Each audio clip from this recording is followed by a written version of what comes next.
পূর্ব পাশে যেই প্রজেক্টের জায়গাটা, সেই জায়গার বেশ কিছু গাছ অলরেডি কেটে ফেলেছি, আপনারা জানেন। তো এই গাছগুলি নিয়ে একটু কাজ করার ব্যাপার আছে। এটা হচ্ছে আমি 9 ফিট করেছি, দুইটা বের হয়েছে, এটা 9 ফিটের। তো পাশাপাশি যে কাজটা করতে হবে,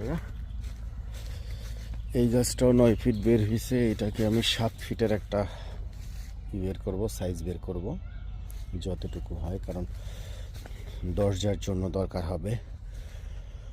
পাশাপাশি এইখানে আমার পর্যাপ্ত পরিমাণ রয়েছে,